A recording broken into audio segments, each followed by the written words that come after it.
My name is Emily James. I'm 38 years old, born and raised in a small suburb just outside Houston, Texas, the kind of place where everyone waves at each other but keeps their pain hidden behind closed doors and weathered porches. I work part-time at a local flower shop. Divorced.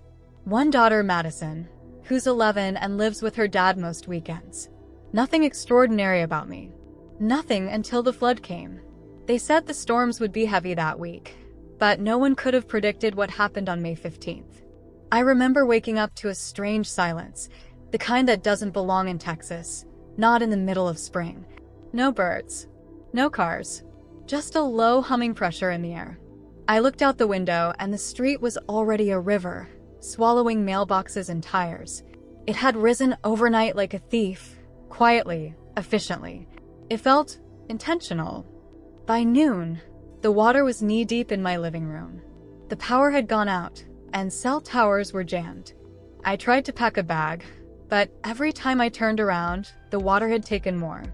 Family photos, books, my Bible, which I hadn't opened in months, all floated like ghosts in the murky brown. I kept Madison's picture in my hand, pressed to my chest like it could shield me. I wasn't ready to die, but I also wasn't ready to live the way I had been. At 2:47 p.m., the front window burst. A wall of water exploded into the house like a judgment, sweeping me off my feet. I hit the floor hard, or maybe the ceiling. It's strange what the brain does when it thinks the body's about to die. Everything slows down. I saw furniture spinning like in a dream. I saw sunlight refracting through the water like stained glass in a church. And then I couldn't breathe. I fought. I swear to you, I fought. I tried to find the doorway, the window, anything, but the house wasn't a house anymore. It was a coffin. The air ran out too fast, and in one last desperate lunge, I reached toward where I thought the sky used to be. Then everything went black. But that wasn't the end. That's where it really began. I awoke, if you can call it that, in a place that had no walls, no ceiling, no sky. Just gray. Gray that stretched out in all directions, as though color itself had never been invented here. It wasn't wet or dry, warm or cold. It was nothingness. Except, I was still me. I had thoughts. I remembered Madison. I remembered drowning. And I wasn't alone. Figures drifted by in the distance, like shadows under ice. Not walking. Not talking. Just existing. Lost. I couldn't feel their eyes, but I knew they were watching. Searching. Mourning. I wasn't afraid yet, but something in me screamed that I should be. This was not heaven. And it wasn't quite hell. It was the in-between. A waiting room for those who'd lived life asleep. Souls who had forgotten God, or never bothered to seek Him at all. That's when I felt it. Not a voice, not a hand, but a pull, like something deep in the bones of the universe was calling to me. And for the first time in years, I did what I hadn't done in truth since I was a child. I prayed. Not out loud. Not with fancy words. I just said, God, if you're real, if you still see me, help me. Please help me. The moment I said it, the gray shifted. The air changed. The silence broke like ice underfoot. And He came. Not the way you might expect. Not robes and a halo. No trumpet blast. No angels. Just presence. A weight. A holiness so thick it nearly crushed me. I couldn't speak. I couldn't run. I could only receive. And when He finally spoke, not with words, but straight into the fabric of my being, I knew one thing. I had died. And now I had been found. They say you don't remember dreams after you wake. But this wasn't a dream. It was more real than anything I had ever known. The presence stood before me, or maybe inside me, and yet I couldn't see a face. I felt Him like fire feels to skin, consuming, undeniable, holy. My soul trembled, not from fear, but from recognition. I knew this was Jesus, not the soft painted man in the pictures at my grandma's church, but the living Word, the Judge and the Lamb, beautiful and terrible all at once. Emily, He said, though His lips did not move. You were not meant to come here yet, but you have been called, because time is short. I wanted to ask where I was. I wanted to ask if Madison was safe. But my voice was swallowed by his presence, like a candle in a hurricane. You have lived half awake, he continued. Like many. You sang when it felt good, prayed when it hurt, but your heart was not with me. His words struck like thunder, but they were not cruel. They were truth, sharper than any pain I had ever known. And then, suddenly, the nothingness around us cracked open like glass. I was falling, but not down. More like through. Through space, through time, through layer upon layer of vision. Like he was showing me something I wasn't ready to see, but had to. I stood on a city street I recognized, Dallas, I think, but it was twisted, empty. The buildings stood like tombstones, burned and broken. Black smoke curled through shattered windows, and the sky was blood red, bruised with storm. People ran, but not from anything I could see. They screamed names, God's name, but it echoed back to them, unheard. They waited too long, Jesus said beside me. His voice was like a heartbeat now, within me, surrounding me. I saw families divided, friends turning on each other over beliefs, over fear, over lies. The news on a giant screen showed only panic, and then static. The world will shake, he said, and America will tremble. But not because I am cruel, because I am merciful. He showed me churches. Some were filled with people weeping, repenting, crying out in genuine surrender. And others, grand, glittering, were empty. Not a soul. Just echoes of performance and pride. I am calling my people out, he said. Not to hide, but to kneel. Then I saw light. Pockets of it scattered across the land. Small homes. Quiet rooms. Forests, garages. People alone or in twos, praying. Not performing. Not pretending. And around them, protection. Angels. Fire. Power. I watched as floodwaters tried to touch them but couldn't. I saw chaos burn around them, but they stood untouched. These are mine, he whispered. Because they sought me while I could still be found. Then the visions vanished. I stood alone again in the gray, the in-between. But now it was different. Something was being offered. I could feel it in my soul, a choice. A door. And not just for me, but for the world. For America. For you. And then he asked me, will you go back, Emily? Will you speak what you've seen, even if they laugh? Even if they hate you? I couldn't answer right away. Fear clutched me. What if no one believed me? What if I became just another crazy woman on YouTube or TikTok, talking about Jesus and the end of the world? But then I remembered Madison. I remembered the gray. And I remembered that moment, drowning, when I called out to God in desperation and he came. So I said in my heart, yes, I will speak. I will warn. I will pray. And with that, everything burned. But it wasn't pain. It was refining. Like every lie in me, every fear, every selfish desire was being melted away in the fire of his mercy. And the last thing I heard before I woke was this. Tell them I am coming. Not just in wrath, but in mercy. Tell them to return to me. The door is still open. But it is closing soon. I gasped for breath. I was back, in a hospital bed. Tubes in my nose. Beeping machines.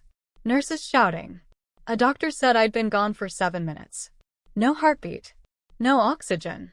They called it a miracle. But they have no idea. Because I didn't just survive that flood. I was sent back. The doctors called me lucky. They used words like hypoxia, clinical death, miraculous recovery. But I didn't correct them. How could I? How do you explain eternity to someone who still thinks time is all there is? I lay in that hospital bed for 3 more days. But I wasn't resting. Not really. Something inside me had torn open, and it refused to close. I felt unanchored, like one foot was still in that gray place. That in-between. I would wake up in the middle of the night, heart racing, hearing that same whisper from him. Tell them, before the shaking begins. On the 4th day, a nurse, young, blonde, kind, came in to check my vitals. She smiled, did her routine, and just as she turned to leave, she paused and looked back at me. You saw something, didn't you? I didn't answer right away. She sat on the edge of the bed. When I was a little girl, she whispered, My grandma died for 11 minutes. Came back saying she met Jesus. No one believed her. But I did. I always did. She reached into her scrubs and pulled out a tiny silver cross. If he showed you something, she said softly, don't let the world take it from you. I wept after she left. When I was discharged, the world outside felt sharper, louder. I walked past people on their phones, laughing, shopping, arguing. But all I could see was the storm behind their eyes. I wanted to scream. You don't understand. There's not much time left. But who would listen? So I started small. I told my sister Rachel over coffee. I told her everything. The flood, the gray, the voice, the visions. She blinked at me, then said, Emily, you had a near-death experience. Your brain was flooded with DMT. It's chemical. It's not real. Not real. I heard those words a lot in the weeks that followed. From old friends. Maybe you just needed a wake-up call. From coworkers. That's wild. You should write a book. Even from my pastor. When I finally worked up the courage to visit church again. God speaks through scripture. Be careful about emotional impressions. But none of them saw what I saw. None of them heard the voice like fire and stillness. None of them stood on the edge of eternity, where the soul is naked and no light can hide. So I started praying. Really praying. Not the kind that sounds holy. The kind that hurts. On my knees. In my closet. At 3 a.m. when the shaking inside me wouldn't stop. I prayed for Madison. For my ex-husband. For my neighbors. For this nation that walks in comfort but is starving for truth. And in that secret place, the voice would return. Gentle. Urgent. Do not be afraid of their faces. Speak. Cry out. The shaking is mercy. The fire is love. The door is still open. That's when the dreams began. Night after night, I saw a giant hand stretched over America. First open, offering light. Then slowly closing. I saw a map, and states lit up like warnings. California. New York. Florida. Texas. The lights blinked once, then went out. And I saw the church. Not the buildings, the people.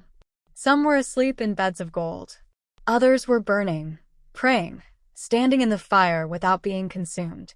And behind them, shadows moved, hungry, violent. In one dream, I heard screaming, sirens, and then a voice, thundering. The time is no longer far off. Return to me while you still can. I woke up drenched in sweat, my hands trembling. No one talks about this part of the miracle. That coming back is harder than dying, because you don't belong the same way anymore. The world feels heavier, and people, they don't see it. They don't see the war that's already here, not with bullets, but for souls. But I see it now, and I won't be silent. One night, I sat on my porch as the wind picked up. Thunder rolled somewhere in the distance. I looked at the stars and whispered, God, I'll speak. Even if it costs me everything. I will warn them. And I heard once more, good, because the earth is groaning, and my spirit will not strive with man forever. The first time I told my story publicly, I expected applause, or at least curiosity. I got silence. It was a Wednesday night at a small church in Montgomery, Texas. I stood behind a wooden pulpit that smelled like old varnish and fear. My hands trembled. My notes were shaking so badly I had to set them down. And then I told them. The flood. The gray. The voice. The visions. I told them about Jesus. Not the Jesus they hang on Sunday walls, but the King who burns with mercy and truth. I told them what he said about the shaking to come. About America. About us. When I finished, I looked out at their faces. Some cried. Some bowed their heads. But most just sat there, blank. Unmoved. As if I'd read them a ghost story instead of a warning from eternity. The pastor thanked me politely. No invitation to return. I walked out into the parking lot alone, under the quiet weight of rejection. That night I wept. I cried out to God. Why did you send me back if no one will listen? And I heard him again, not with ears, but with my soul. They will remember your words when the shaking begins. Your job is not to convince. Your job is to sow. So I kept sowing. I told my story online. I recorded videos. I wrote everything down, not for fame, not for likes, but because someone somewhere would hear, would believe, would fall to their knees and cry out before the flood reached their door. And slowly they came. Emails, DMs, messages from people who'd seen him too. People who had drowned in rivers, flatlined on operating tables, been pulled from burning cars, and had met the same voice, the same fire, the same warning. Return to me. The time is short. We began to pray together. Across cities, states, time zones. People who'd never met, lifting up one cry. Lord, wake us up. Have mercy on America. Pour out your spirit. But not everyone rejoiced. I lost friends. My ex-husband tried to take full custody, saying I'd gone religious crazy. Strangers mocked me. One man emailed me just to say, "You're what's wrong with this country." Sometimes I wanted to quit. To go back to my quiet life in the flower shop. To stop seeing visions. To sleep again. But I can't. Because I saw what waits on the other side of apathy. And because I saw him.